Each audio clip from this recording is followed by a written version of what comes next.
ಜೀವನ ಜ್ಯೋತಿ ಫೌಂಡೇಶನ್ನ ಬಡ ಮತ್ತು ಅನಾಥ ಮಕ್ಕಳ ಉಚಿತ ವಸತಿ ನಿಲಯದಲ್ಲಿ 80ನೇ ಸ್ವಾತಂತ್ರ್ಯ ಮಹೋತ್ಸವ ಆಚರಣೆ. ಭಾರತಾಂಬೆ ನಿನ್ನ ಜನ್ಮದಿನ.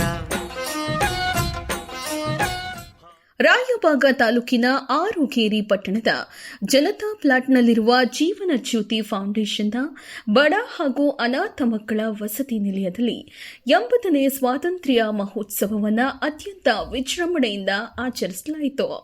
ಸಮಾರಂಭದ ಮುಖ್ಯ ಅತಿಥಿಗಳಾಗಿ ಕುಡಚಿ ಮತಕ್ಷೇತ್ರದ ಮಾಜಿ ಶಾಸಕರು ಹಾಗೂ ರಾಜ್ಯ ಬಿಜೆಪಿ ಪ್ರಧಾನ ಕಾರ್ಯದರ್ಶಿ ಪಿ ರಾಜೀವ್ರವರು ಆಗಮಿಸಿ ಧ್ವಜಾರೋಹಣ ನೆರವೇರಿಸುವ ಮೂಲಕ ಕಾರ್ಯಕ್ರಮಕ್ಕೆ ಚಾಲನೆಯನ್ನ ನೀಡಿದರು. ನಂತರ ಮಾತನಾಡಿದ ಮಾಜಿ ಶಾಸಕ ಪಿ ರಾಜೀವ್ರವರು ಮಕ್ಕಳಿಗೆ ಶಿಕ್ಷಣ, ಸಂಸ್ಕಾರ ಹಾಗೂ ಉತ್ತಮ ಭವಿಷ್ಯ ರೂಪಿಸುವಲ್ಲಿ ಇಂತಹ ವಸತಿ ನಿಲಯಗಳ ಸೇವೆ ಮಹತ್ವದ್ದಾಗಿದೆ ಎಂದು ತಿಳಿಸಿದರು. 38 ಜನರಿಗೆ ಬರೀ 3 ಕೆಜಿ ಅಕ್ಕಿ ಕೊಡ್ತಿದ್ರು. ಆ ಅಕ್ಕಿ ತೂಕ ಮಾಡೋ ಕೆಲಸ ನಂದು. ಈಗ ಎಷ್ಟು ಕೆಜಿ ಕೊಡ್ತೀರಿ? ಎಷ್ಟು ಮಕ್ಕಳು ಇಲ್ಲಿ? 54ಕ್ಕೆ ಎಷ್ಟು ಕೆಜಿ ಅಕ್ಕಿ? 12-13 ಕೆಜಿ ಹಾಕ್ತೀರಿ. ನಾವು ಅವಾಗ 2.5-3 ಕೆಜಿ ಅಕ್ಕಿಯಲ್ಲಿ ಅಷ್ಟೆಲ್ಲ ಊಟ ಮಾಡಬೇಕಿತ್ತು. ಇಷ್ಟಿಷ್ಟ ಅನ್ನ ಬರ್ತಿತ್ತು. ನನಗೆ ಅಕ್ಕಿ ತೂಕ ಮಾಡೋ ಜವಾಬ್ದಾರಿ ಹಚ್ಚಿದ್ರು. ಯಾಕೆಂದ್ರೆ ನಾನೊಂದ್ ಸ್ವಲ್ಪ ಮಗ್ಗಿ ಕಲ್ತಿದ್ದೆ. ಅವಾಗ ಒಂದ್ ಸ್ವಲ್ಪ ಪದ್ಯ ಎಲ್ಲ ಕಲ್ತಿದ್ದೆ ಅಂತ ಹೇಳಿ ನನಗೆ ಅಕ್ಕಿ ತೂಕ ಮಾಡಕ್ ಹಚ್ತಿದ್ರು. ನಾನು ಅಕ್ಕಿ ತೂಕ ಮಾಡುವಾಗ 4 ದಿನ ಪ್ರಾಮಾಣಿಕವಾಗಿ ತೂಕ ಮಾಡಿದೆ.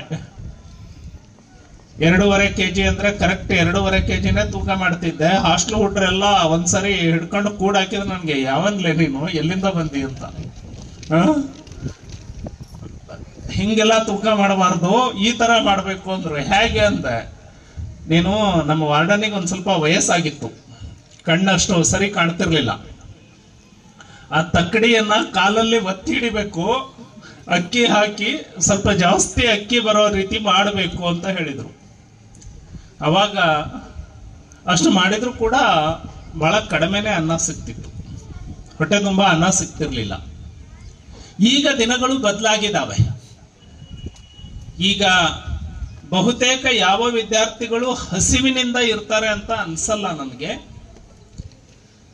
ಗುಣಮಟ್ಟ ಇದೆಯಾ, ಕ್ವಾಂಟಿಟಿ ಇರುತ್ತೆ, ಕ್ವಾಲಿಟಿ ಇದೆಯಾ, ಅದನ್ನು ಇಂಪ್ರೂವ್ ಮಾಡಬೇಕು. ಇದು ಈ ದೇಶದಲ್ಲಿ ಮೊದಲ ಆದ್ಯತೆ ವಿದ್ಯಾರ್ಥಿಗಳು ಆಗಬೇಕು. ನಮ್ಮ ಫಸ್ಟ್ ಪ್ರಯಾರಿಟಿ ಎಜುಕೇಶನ್ ಆಗಬೇಕು. 2ನೇ ಪ್ರಯಾರಿಟಿ ಹೆಲ್ತ್ ಆಗಬೇಕು. 3ನೇ ಪ್ರಯಾರಿಟಿ ಇನ್ಫ್ರಾಸ್ಟ್ರಕ್ಚರ್ ಆಗಬೇಕು. ಪ್ರತಿಯೊಬ್ಬ ಮಗು, ಅದು ಬಡವನ ಮಗು ಆಗಿರ್ಲಿ ಅಥವಾ ಶ್ರೀಮಂತನ ಮಗು ಆಗಿರ್ಲಿ, ಒಂದೇ ಕ್ವಾಲಿಟಿ ಎಜುಕೇಶನ್ ಸಿಗೋ ರೀತಿ ಯಾವ ರಾಷ್ಟ್ರ ನಿರ್ಮಾಣ ಮಾಡುತ್ತೆ, ಆ ರಾಷ್ಟ್ರಕ್ಕೆ ಭವಿಷ್ಯ ಇದೆ. ಈ ಮಕ್ಕಳ ಮೇಲೆ ಒಂದು ರಾಜ್ಯ ಅಥವಾ ಒಂದು ರಾಷ್ಟ್ರ ಇನ್ವೆಸ್ಟ್ ಮಾಡಿದ್ರೆ ಆ ಇನ್ವೆಸ್ಟ್ಮೆಂಟ್ಗೆ ಅವರಿಗೆ ಇನ್ವೈಟ್ ಮಾಡುವಾಗ ಅವರು ಬಹಳ ಸರಳವಾಗಿ ಮತ್ತೆ ಬಹಳ ಸಂತೋಷವಾಗಿ, ಅಷ್ಟೇ ಅಲ್ಲ ಅಭಿಮಾನದಿಂದ ಹೇಳಿದ್ರು ನಾನು ಅಲ್ಲಿ ಬರ್ತೀನಿ ಎಂಬುದಾಗಿ. ಜೊತೆಗೆ ಇನ್ನೊಂದು ಮಾತನ್ನ ಹೇಳಿದ್ರು, ಬೇರೆ ಯಾವುದೇ ಕಾರ್ಯಕ್ರಮ ಹಾಕೋಬೇಡ್ರಿ, ನಾನು ಅಲ್ಲಿ ಹೋಗ್ತೀನಿ ಎಂಬುದಾಗಿ. ಅದು ನಂಗೆ ಬಹಳ ಆನಂದ ಮತ್ತೆ ಬಹಳ ಸಂತೋಷವಾಯಿತು. ಈಗಲೂ ಆ ಆನಂದವನ್ನು ನಾನು ಅನುಭವಿಸ್ತಾ ಇದ್ದೀನಿ. ಅನೇಕರು ನಮ್ಮ ಹಾಸ್ಟೆಲ್ಗೆ ವೇದಿಕೆಗೆ ಬರ್ತಾರೆ, ಭಾಷಣ ಮಾಡ್ತಾರೆ, ಕೂಗಾಡ್ತಾರೆ, ಚೀರಾಡ್ತಾರೆ, ಹಾಗೆ ಹೀಗೆ ಅಂತ ಹೇಳ್ತಾರೆ. ಆದರೆ ಪಿ ರಾಜು ಸರ್ ಅವರು ವಿದ್ಯಾರ್ಥಿಗಳ ಜೊತೆಗೆ ಪ್ರಶ್ನೆ ಕೇಳೋದು, ಉತ್ತರ ಹೇಳೋದು, ಅವರಿಗೆ ಜೈ ಹಿಂದ್ ಅನಿಸೋದು, ಬಹಳ ಎಲ್ಲ ವಿದ್ಯಾರ್ಥಿ ಚಿಕ್ಕ ಮಕ್ಕಳ ಜೊತೆಗೆ ಮಿಂಗಲ್ ಆಗಿ ಬಹಳ ಸರಳವಾಗಿ ಅವರ ವ್ಯಕ್ತಿತ್ವ ಇನ್ನೂ ನನಗೆ ಕುಲುಪಿತನಾಗಿ ನನ್ನನ್ನು ಅದು ಉಂಟು ಮಾಡ್ತೆ ಎಂಬುದಾಗಿ ನಾನು ಹೇಳೋದಕ್ಕೆ ಸಂತೋಷ ಪಡ್ತೇನೆ. ವಿಶೇಷವಾಗಿ ನಾವು ಈ ಒಂದು 80ನೇ ವರ್ಷದಲ್ಲಿ ನಾವಿರುವಾಗ ಇದುವರೆಗೆ ಒಂದು 15 ವರ್ಷಗಳ ಹಿಂದೆ ಈ ಒಂದು ತಿರಂಗವನ್ನ, ನಮ್ಮ ಒಂದು ಫ್ಲಾಗ್ ಅನ್ನ ಕೇವಲ ಸರ್ಕಾರಿ ಕಚೇರಿಗಳಲ್ಲಿ ಮಾತ್ರ ಏನ್ ಮಾಡ್ತಾ ಇತ್ತು, ಸೀಮಿತವಾಗಿತ್ತು. ಸೊ ಈ ಒಂದು ಒಂದು ಯೋಜನೆಯನ್ನು ಅನೇಕರಿಗೆ ನಾವು ಅದನ್ನು ನೋಡೋದಕ್ಕೆ ಮಾತ್ರ ಭಾಗ್ಯ ಇತ್ತು. ಟಿವಿಗಳಲ್ಲಿ, ವಾರ್ತಾಗಳಲ್ಲಿ, ಕಚೇರಿಗಳಲ್ಲಿ ನೋಡೋದಷ್ಟೇ ನಮ್ಮ ಒಂದು ಸೀಮಿತವಾಗಿತ್ತು ತಿರಂಗವನ್ನ.